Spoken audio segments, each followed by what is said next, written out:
This is my 38th birthday episode with Scott Harrison, and we need your help. Hi, my name is Mike Dillard, and this is SelfMadeMan, the podcast for men who want to leave their mark on the world and create a legacy of honor, integrity, and achievement in every aspect of their lives.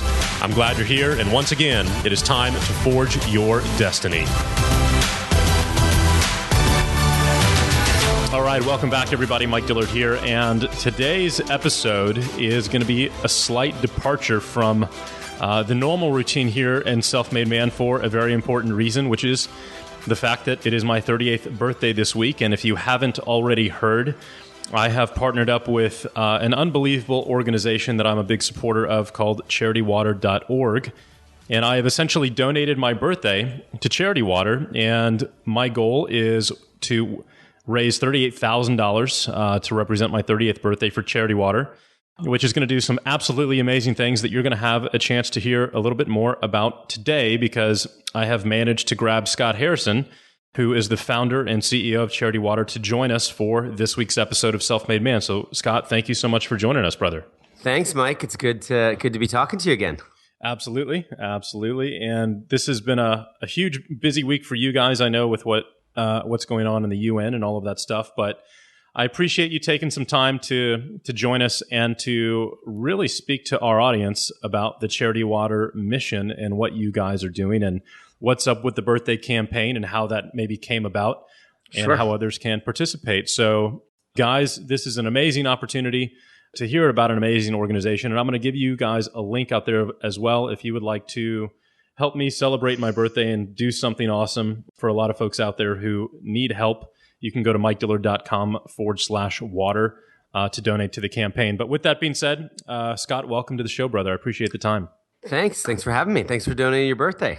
We'll talk about it. Absolutely. So, I'd really love to just hand over the mic to you at this point, and I would love it if you could share a brief story or history about CharityWater for those who've never heard of it and what it's all about.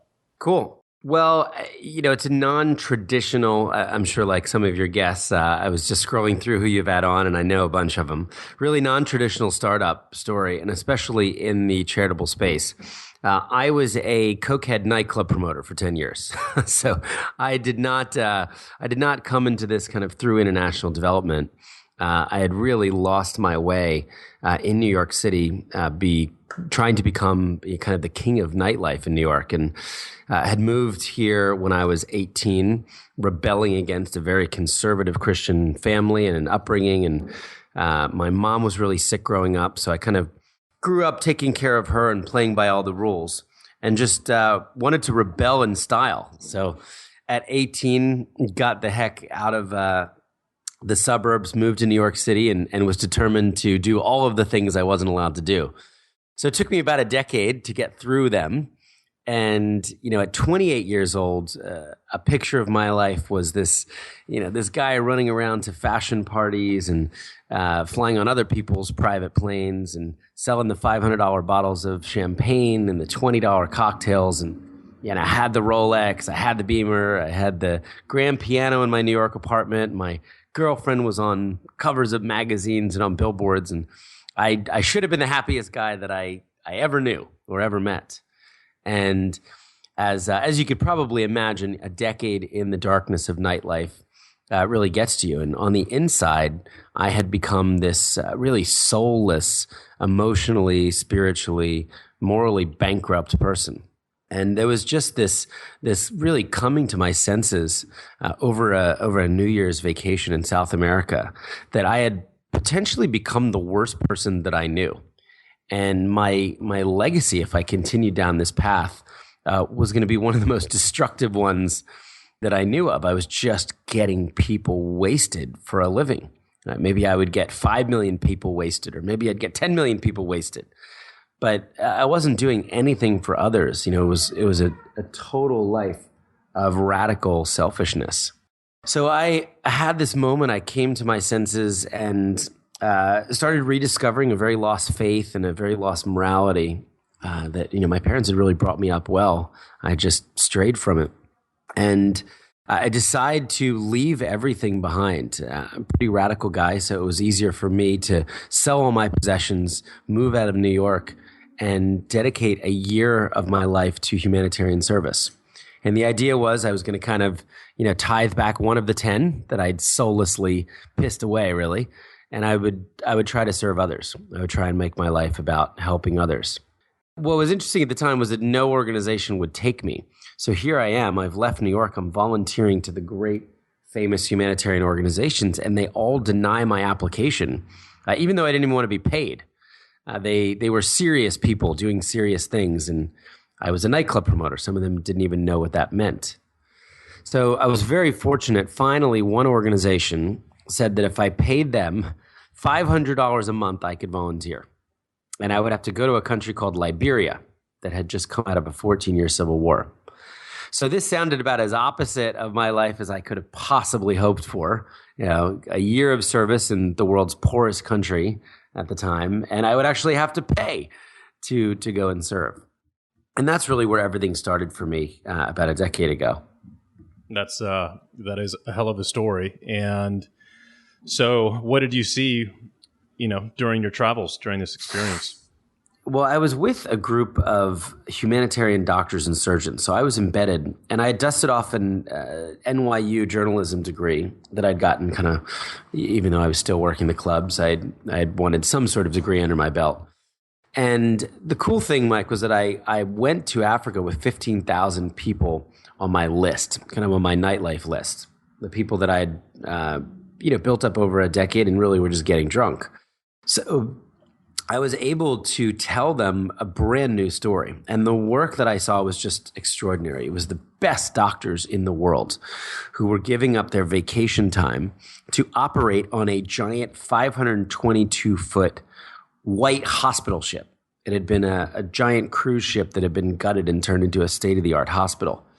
And this organization had just been sailing up and down the coast of Africa, bringing the best medical care to people who couldn't afford it, who had no access.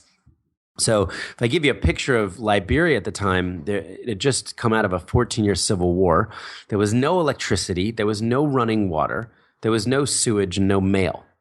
And if you got sick, you were out of luck because there was one doctor for every 50,000 people that lived in the country. And for comparison, I think our ratio is 1 for 180 here in America. So I was with these doctors. We were seeing people with missing faces, with massive tumors, with leprosy, diseases and symptoms I'd never seen before. Terrible, terrible sickness.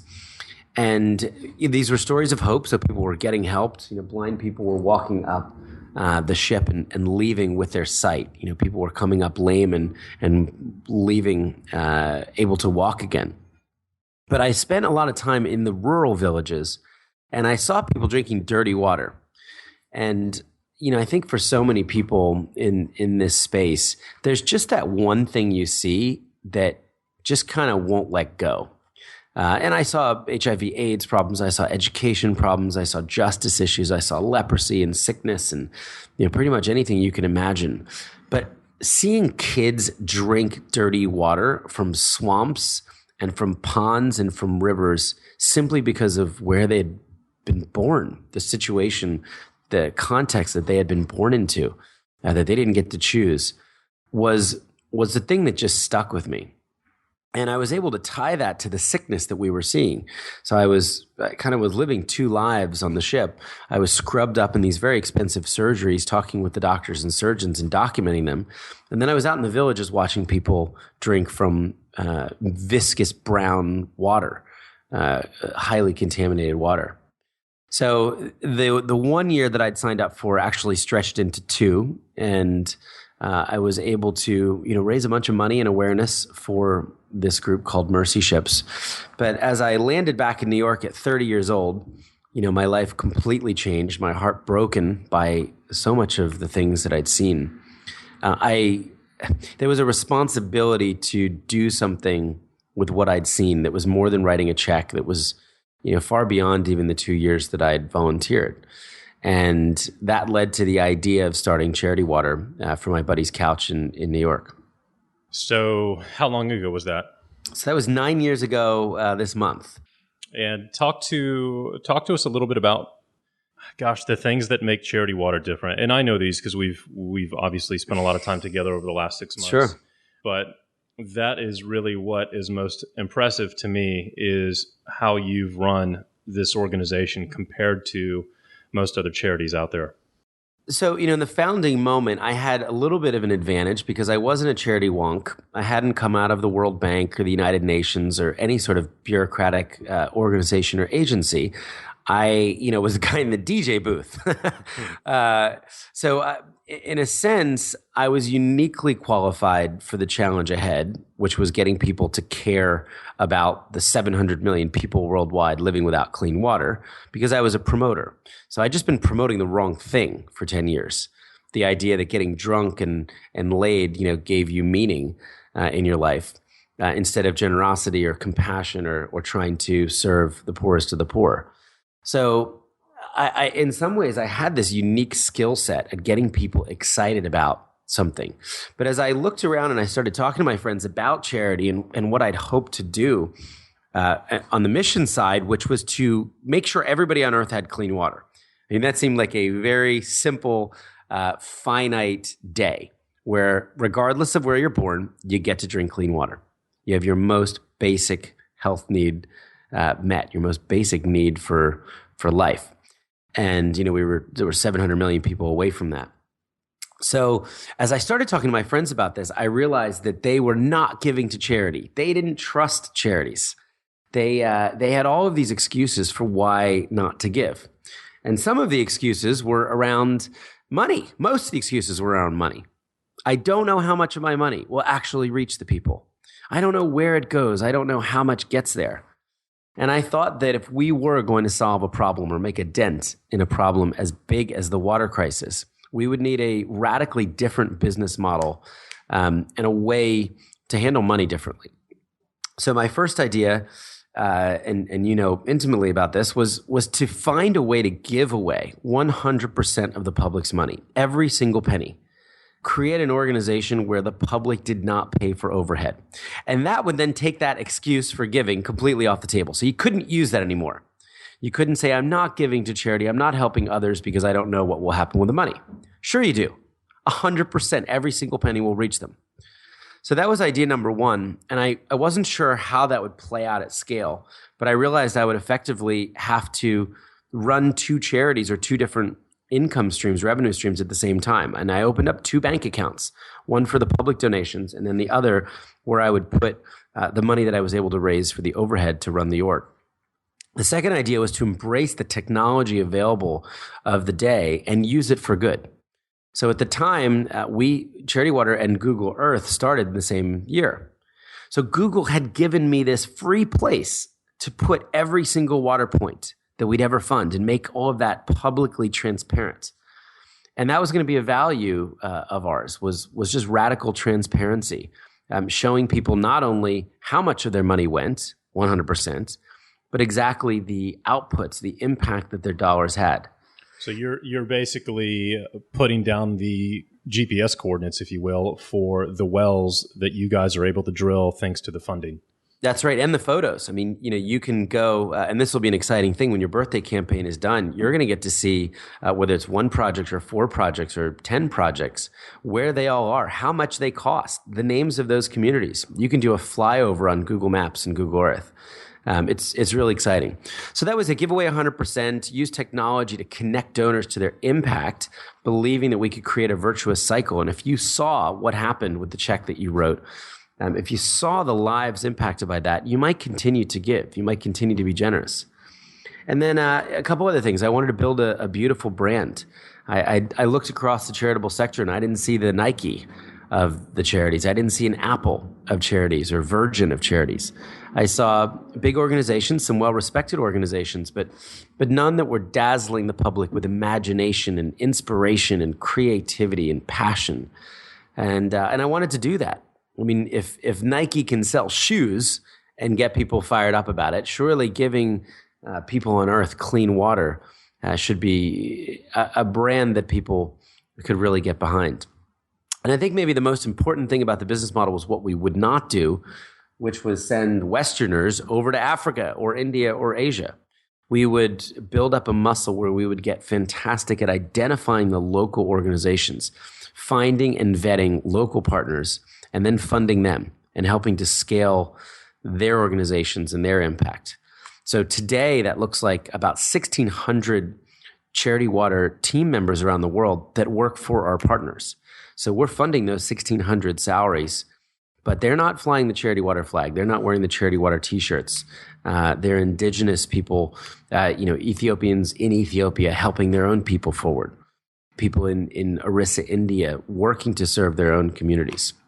So that was the business model. 100% prove what we did with people's money, build an epic brand, and then do all the work through locals so that it would be contextually sustainable, really. Yeah, it's been awesome, you guys. If you haven't seen it, for the folks listening to this, make sure you go check out charitywater.org. The site and the visuals and the brand is just absolutely phenomenal. So what have you guys been able to do, for the last 9 years with this new business model and what's been going on? Sure. Well, it grew a lot. It grew very quickly. I think, the combination of a few of these things and our passion and just really good timing, the dawning of social media. I remember inviting myself to speak at Twitter, and I spoke there when there were 28 employees. We became the first charity to get over 1 million followers on Twitter. And we just built a culture of innovation and early adoption and believe that some of the old ways of raising money, direct mail, stopping people on streets, we're not going to be the future ways of doing that. The stories of the future would travel through social. The movements of the future would be built using word of mouth and not expensive marketing campaigns. So we grew really fast. First 5 years, we averaged 90% year-over-year growth in a sector that was net negative, where other nonprofits were really laying people off throughout that period of time. So then, it started growing and growing. And, if we kind of take a snapshot of where we are today, we've raised close to $200 million from 1 million very generous people. So it's truly been a grassroots effort. And it has not been easy keeping that 100% model intact. There was a point in time about 1.5 years in where we almost went bankrupt. We had $880,000 for water projects in that bank account that we couldn't touch. And we were about to miss payroll. And I was kind of given this choice and even some advice to go and borrow from the 880 grand. Money's fungible. You'll pay it back. CharityWater's too good of an idea to, die on principle. And we were going to die on principle. I mean, we were going to send that money out, build all the wells and water projects we could, and then shut the org down. And at that moment, an entrepreneur, a complete stranger, took a meeting with me, kind of heard the vision and heard where we were currently, left the meeting and wired $1 million into the overhead account, which provided us 13 months of burn, 13 months of funding.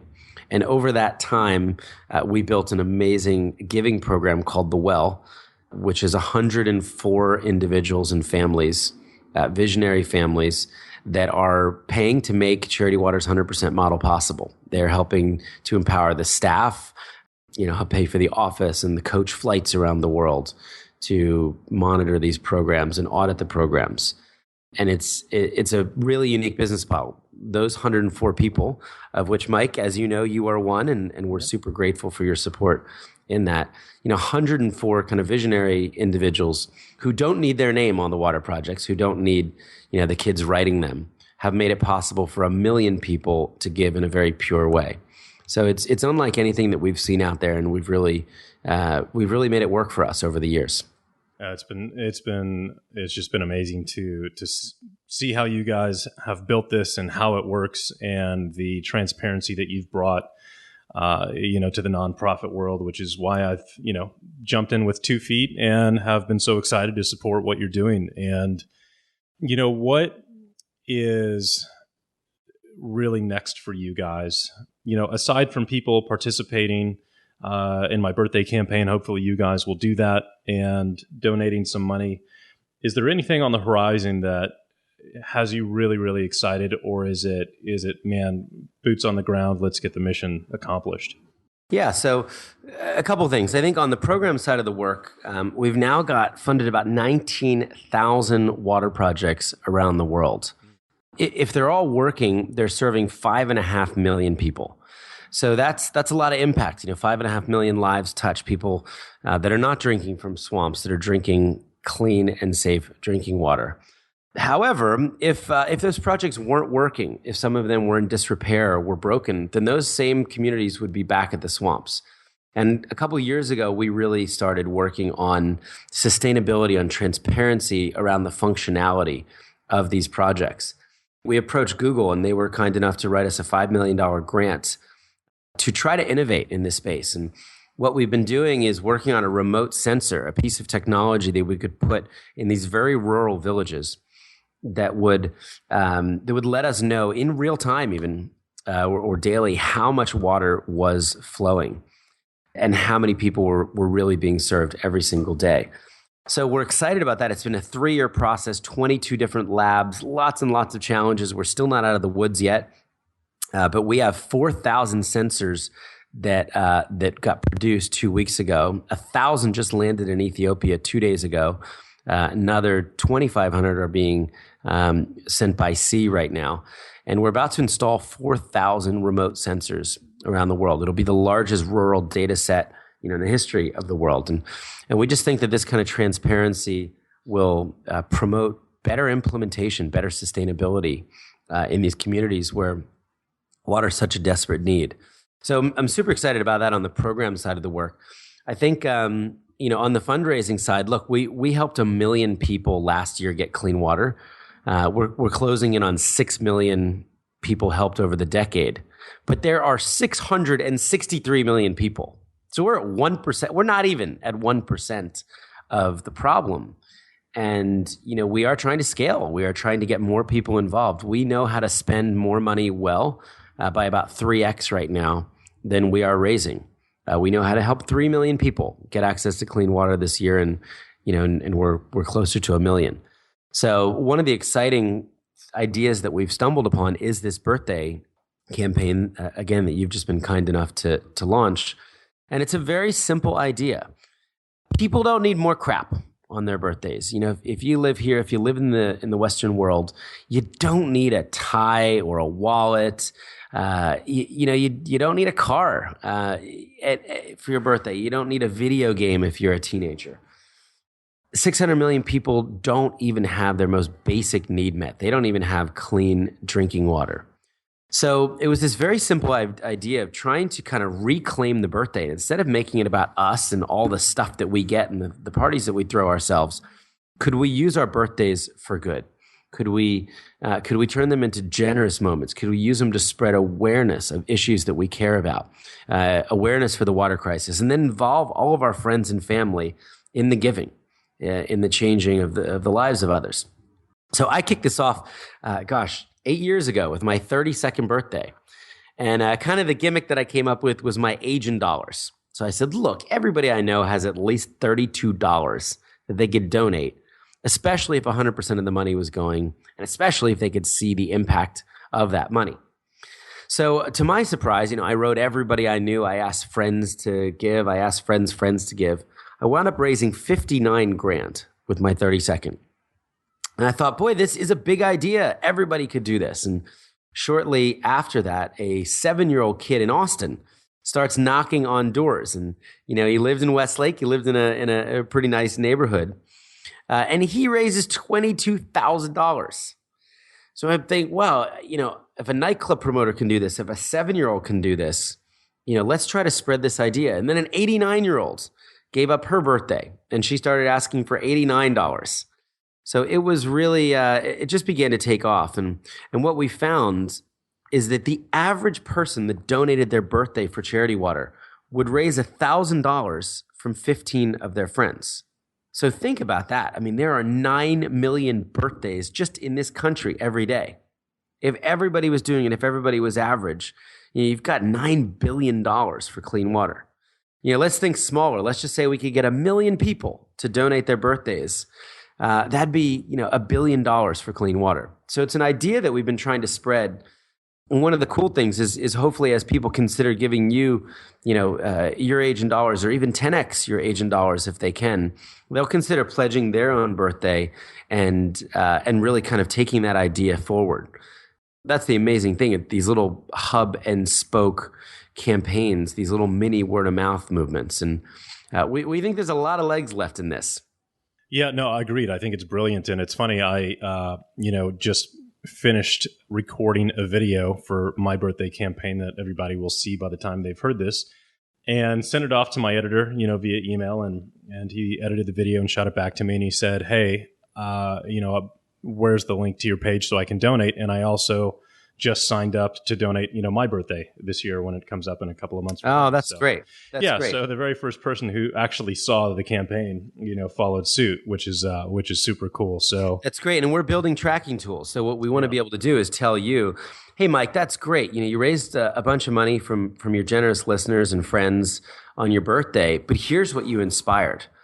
It's almost in some ways like multi-level marketing for pure good. Right. You don't get a penny of what he's going to do, and he won't get a penny of, some of the birthdays that he inspires. But maybe you've inspired $1 million worth of birthdays through a podcast, through, initially reaching out. And wouldn't that feel great if you could kind of see that and if that became real? Yeah, absolutely. I mean, the ripple, that's how the ripple travels the world. And man, that's awesome. Well, Scott, I think this was an amazingly succinct, overview for the amount of time that we had you for today. So thank you so much for coming on and sharing the mission and the story about CharityWater and, how it began and what it's doing today. And ladies and gents out there, if you'd love to support my birthday campaign, that would be absolutely amazing. And if you'd be willing to donate $38 for my 30th birthday, that would be awesome. For those of you who are out there who may have had some bigger levels of success in your business endeavors, maybe you'd be willing to donate $380 or maybe even $3,800, whatever it may be. That would be absolutely unbelievable. And I decided to lead by example, for lack of a better word. So as of this morning, I personally donated the first $10,000 to the campaign. And that way, at least one well will be built for sure. And hopefully, 4, 5, 6 more. All right, Mike, I'm going to do 138 right now and eat my own dog food. That's the least that I can do. And, maybe just to one last thing I'd say, just to try to make this real for people, what it looks like to bring a community clean water is really significant. I was in Ethiopia last year living in a community where it was so bad, people were walking, 5 to 8 hours for dirty water. And in this community, actually, years earlier, a 13-year-old girl had spilled her water one day after the long walk, and she had broken her clay pot. Feeling so ashamed at her clumsiness, instead of going back for more water, she hangs herself from a tree in the middle of this very poor village. And, it is an extreme situation. I mean, kids are dying of diarrhea. The women are losing hours and hours in their days. And being able to, drill a well, being able to bring clean water to hundreds of people is incredibly, incredibly significant. It impacts the education of these villages. It impacts the health. It gives women time back in their day that they can earn extra income. So, just that one village that will be transformed by you kind of starting your campaign off with an act of generosity, it's really significant. And I know, I've been trying to get you over there. I know you're going to come next year and hopefully see for yourself and, maybe able to report back even to some of the people who might generously honor your birthday in this way on the impact they've made. But it is, I've been there to so many of these celebrations. My wife and I do at least one water project every year on our nonprofit salaries. And we believe in it so much. And, super excited that you're giving us the opportunity to spread this idea to your listeners. Well, Scott, thank you so much, man. This has been absolutely amazing. What you've done is literally changing the lives of millions of people around the world. And I'm super honored to play the tiny role that I can. And for those of you who listen to the show today, thank you so much for hearing this message. And hopefully you'll be able to jump on my birthday campaign and support that as well. You can do it at MikeDillard.com/water. and anything that you can do to contribute to this would just be absolutely awesome. So thank you guys so much. Scott, thank you so much for the time today, and we will see y'all next week.